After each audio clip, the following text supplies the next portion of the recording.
Welcome to the Bigger, Braver Life show, where leaders and high performers learn to rewire their minds, regulate their nervous systems, and rise into their next evolution.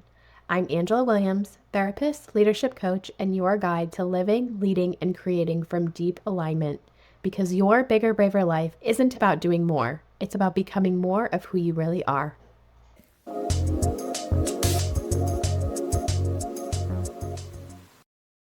Hey everyone, welcome back to the Bigger Braver Life show. I'm Angela Williams. I am a therapist and leadership mindset coach, and I'm so excited to be talking to you about this topic of leadership and how it starts with you as a leader. So I'm talking to you if you are a leader in any capacity, whether you are a leader of your family, whether you are a leader at work, you are in one of the C-suite titles, you're in management, whether you own your own business. This is for you. This is going to be very important as you continue to grow, add team members, and even for yourself. So tune in here. I'm super pumped today. So what I want to talk to you about is that when you are thinking about showing up as the leader, the person, the go-to, how does that look and feel? How do you want that to look and feel? So I had a conversation recently with a client and they are stepping into a leadership role and they're kind of asking questions, not really sure, right? Whenever we hit that new next level thing, whether that's stepping into a new role, we're going to have some questions. We're going to have maybe a little trepidation. We're going to, just kind of not be used to it. And so our brain might go ahead and think of, what ifs. But here's what I asked, that a very simple question. Remember your experiences when you interacted with a leader. What was helpful that they did? What did you hate that they did? What did you think was fair? What was unfair? And how do you want your team, your employees, people that you interact with, how do you want them to feel? Do you want to empower, inspire? Do you want to lead them, grow them? Like, what is it that you actually want? So it's really thinking about creating your own personal leadership brand, leadership manifesto. We're going to talk about that in a second. And I'm so passionate about this topic because I really believe that every work environment, again, whether it's a work environment of two people, even if it's just yourself, that it should be calm, focused, and clear, and as free from drama as possible. Because what I've seen in my past experience is that when problems arise, leaders will often hire for things like team building, burnout prevention, stress reduction, resilience, and that's great. We need that. But they don't attend the sessions.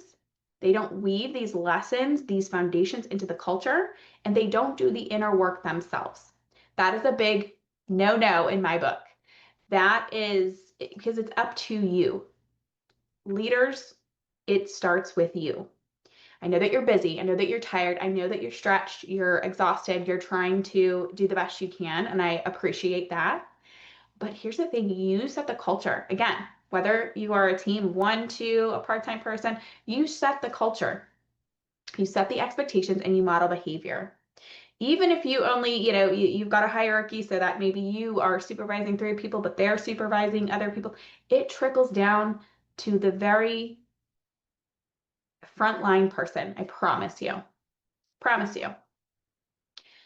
So if you want your team to perform, if you want to increase revenue, hit your milestones, get a healthy bottom line, hit your goals, you must create a safe, clear, consistent environment that allows people to thrive, right? When we have plants, we don't put Coca-Cola in there, right? We put water. We need a healthy environment for them to thrive. And here's the truth. You can't do that work. You can't create that environment if you're not doing the inner work yourself. And, I've had some folks really tell me, oh my gosh, I didn't really think that I needed therapy or I didn't think that I needed coaching, but then I did it and oh my gosh, I didn't realize how much I needed that support. So, thinking about your holistic health as a leader, if you're not grounded, rested, organized, if you're not taking care of your health, if you're tired, if you're in pain, it's going to be hard to be clear, to communicate what you want and need to communicate what's best for the company, you won't have the insight or the capacity to lead others effectively. That's what we change here. The work that I do with leaders, that is the thing that we change. I want your health and your personal well-being to be first in the way of we got to take care of that. You still have to do your other things. You still have to, lead the team and all those other pieces, but I need you to prioritize that number one. So hear me out. Before you invest in team building or resilience programs, I want you to invest in your own internal advisory board. And what does that mean? That can be a therapist, that can be a coach, leadership development support, a personal assistant, a housekeeper, a nutritionist, a dietitian, a personal chef, whatever you need to optimize your life, that's what I need you to invest in. And again, the most important things are going to be your health, number one. Again, physical doctors, right? Making sure that you're scheduling your appointments regularly, right? You're going to see that specialist if you need to. Like all of these things matter. And if you don't, even if you kind of think about it here and there, it's still in the back of your head as a to-do list item. So let's make sure we put that in the rotation. Let's show yourself that you're putting yourself first too. I just want to share a little bit. I love always sharing research because I think it's so helpful when we get the facts and data and see the numbers, because we might be kind of aware of this situation or have our thoughts or feelings about it. But let's look at numbers. So there is that gap between leadership and mental health. And a Forrester consulting study by Spring Health found that 41% of employees are neutral or lack confidence in their leader's ability to support mental health. That's kind of a big number. And then 66% of employees who perceive that leadership is fostering mental well-being feel supported, right? So those people are going to be the ones that hang around, that stick around. That 17-point gap isn't about access to benefits, it's about leadership behavior and presence. A lot of companies have some sort of support for their people, even if you're a small business, right? Just being kind of visible and available. But again, even if you don't have the benefits, it's about leadership behavior and presence. So making sure that that is the number one focus. Leadership behavior also shapes the culture, as we've discussed. When you think about having consistency and open leadership support, that significantly influences the culture, the climate, how employees perceive mental health. And then simply having just the policies isn't enough, so you must model and reinforce them. And so that's where I'm going to switch over to the conversation of having that leadership manifesto. I recommended this to a client the other day as they were navigating a new pivot and change in leadership. So as they were stepping into a new role, it's like, okay, you have control of the reins now. You get to be the deciding factor. How do you want to shape that? Let's start with intention. Let's start with focus. Let's start with the end in mind, right? So I'm going to share with you some examples of what an amazing leadership manifesto can contain. I will also say that this is, again, work I'm passionate about. And so what I do with my clients is we sit down and do visioning first, right? So we get very clear about what your personal and leadership vision, values, and mission is. So as you are sitting down and thinking about that, right, we kind of look at them from the different lenses of a leader at work, your position in your family, the way that you want to lead your life, your self-leadership. So these are all super important pieces. If you want to do self-study for any of those vision, values, mission course, I have those in course format, so I can link that in the show notes. But that's going to be really important to get that foundation, especially even if you've been in leadership for a long time and you're now in a new version of that, or maybe you have a different role and different, purview. That's a great time to go back and revisit this and make it clear so that you can communicate that to your team. A lot of times what we're finding, and as I'm collaborating with more business operations folks, we're finding that you might have all this knowledge in your head, but it's not being communicated or communicated clearly so that your team is getting the context, not just the to-do list, right? All of that is important. We're looking again at the holistic picture. So a leadership manifesto is something that's really more of that personal declaration of your core beliefs values, and commitments as a leader. And so thinking about some principles that you want to create as you step into that leadership role. So some examples could be, I'm going to be the example as the leader. I commit to embodying my values and work ethic. I know that I'm a model. I want to show them that I'm doing the same thing that I'm expecting from them. I'm walking the talk, so to speak, right? I'm leading with integrity and accountability. That's another thing. When you are thinking about the people that you need to hire in your circle, leaders just have more pressure and more challenges. That's just what it is. But when you think about as you are navigating these things, like you might need more support internally or externally. And so doing an audit, and that's part of the vision course that I've created, but it's doing an audit of what support do I actually need? I love to keep personally, I've got as a business owner, I've got a CPA, I've got a attorney, I've got, a therapist, a coach. I've got all of these things in place because I know that I can only do so much on my own, even though I feel like I'm pretty great, right? And that's how we all might feel like, hey, we can do a lot of this on our own, but let's reach out to experts to help us really take that to the next level. And so when you're thinking about, writing this manifesto, it's also, thinking about, I don't have to do it all on my own too, right? I can get external support for this. Some other examples is I will foster trust. I will build strong, trusting relationships. There is a great book called Speed of Trust that really dives deeply into this in the workplace and how trust can increase the efficacy, the speed of our work, our productivity. And that's the culture. That's a really important culture piece there. So definitely check that book out if you have not read it. If you have, I'd love to hear what your thoughts are on it. Another piece might be prioritizing growth. So, I will support continuous learning and development of my team members, of myself, providing them tools and resources to expand their skills and reach their potential. Same with yourself. Don't forget, right, that you are also doing these things. When we talk about issues in the workplace, we're also talking about there is some fear from some companies of not investing in their people because they're scared they're going to run off and use these skills elsewhere that they've just paid for, invested in. Okay, well then let's go back to the original question. Why are they leaving? What's up with that? Is there a culture issue? Is there a foundational, issue with salary, like compensation? Like, let's talk through that. What's the buy-in? What's the vision? Is that shared? Are these people being treated fairly? Do they perceive that, right? A lot of checking in is also needed with the team for culture temperature check, right? And so those are a couple other things, just I'll go through quickly. I will champion purpose, ensure the team understands why behind the work. I will embrace innovation and learning. Again, creating a culture of curiosity so that people aren't afraid to ask questions.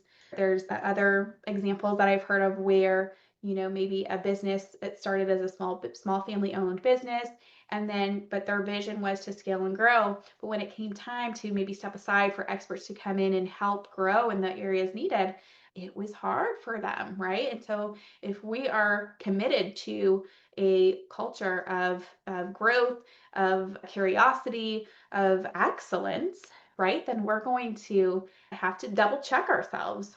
Have I reached my capacity expert in this area? Do I need to bring someone in to help us grow and trust them to do their thing, to do their specialty? I will communicate clearly and authentically. I will lead with compassion, right? So all of these things are important when you're thinking about the health of your company, of your team, of yourself. So I challenge you to go ahead and make your own leadership manifesto. Again, there will be resources in the comments for you, in the show notes for you, if you want to take that journey a little bit more guided. That's also something we can do together one-on-one. I love to do work with leaders on this because, again, the foundation is so important as you grow. So that's going to be the next step there. The other thing I wanted to bring up is psychological safety in the workplace. That is foundational for healthy workplaces. And when we're talking about psychological safety, it's really creating an environment where individuals feel safe to speak up. They feel that their emotional well-being is put to the forefront. They are able to learn, they are able to grow. And so that's very key. It's also about, the way that team members interact, the way that leadership handles difficult situations. So it's a multifaceted piece, right? But that is something to consider. And just to remind you too, like, again, I am one who provides the trainings on burnout prevention, stress reduction, all of those pieces, but you can't outsource culture. It mirrors the leader's energy. And so you really have to be intentional. And leadership style directly impacts that employee retention and engagement.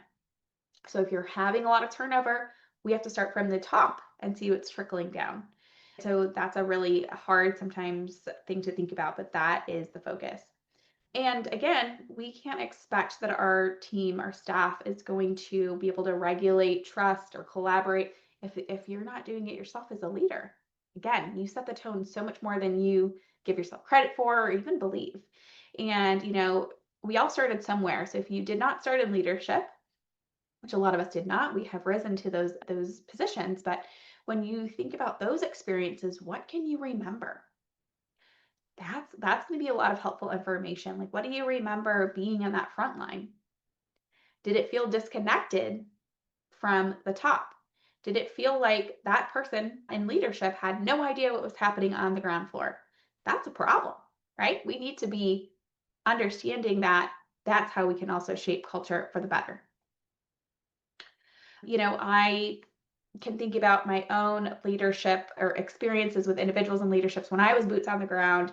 And, think about leaders who I've had who are super wonderful. They were great examples, leaders who were walking the talk. They were calm and regulated. And I was so drawn to them. I was like, wow, how are you just staying so calm in this situation? That was the leadership I wanted to emulate. And then I think about other leaders who, maybe their desk was chaotic, their responses, they were disorganized, their responses were inconsistent. They would say one thing and do another, right? All of that is observed by all of your employees. And so that's where it's important to be proactive in your leadership style. Design that. And if hey, a ton of work has come, it's busier than ever before, you feel swamped, time to take a break. Let's take a reset. I do a retreat for leaders. I'm doing one the next year in Italy. I'm very excited. And, that's where you might need to take like a full day, a full weekend, a full week, right, to reset and refocus. Because when we're in the day to day, when we're going minute to minute, that's tough. That's tough. Our brain needs more breaks. So thinking about all of that as a part of, how you're checking in with yourself as well. The other great stats information from Gallup, those polls, 70% of engagement variance is due to managers. Again, we've heard that statement that people don't quit, necessarily their jobs, they quit the culture, they quit their leaders. So that would be something too when we're talking about retention. We want to retain great people. We want to keep them on board. We want to keep them engaged. It's expensive to hire new people. It's a lot of time and money and effort.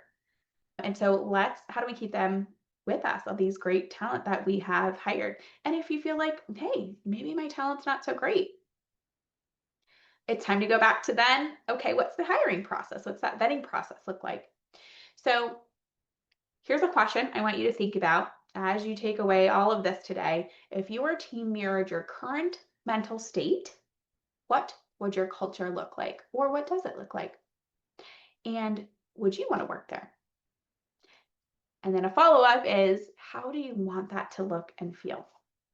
Okay. So this is the work I love doing with leaders, building cultures externally that retain, inspire, and thrive, building the resources and capacity and understanding in the nervous system regulation for leaders internally.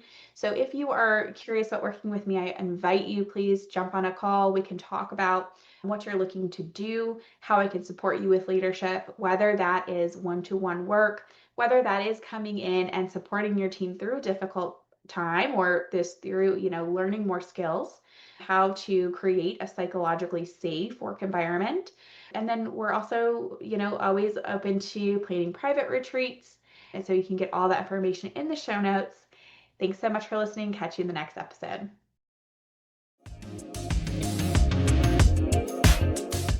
You're not here for surface level success. You're here to expand. Visit angelamaria.co, where you'll find retreats, private coaching, and resources to expand your capacity and lead with calm, clarity, and authority. If this conversation moved you, make sure to share it with a leader who's ready for more.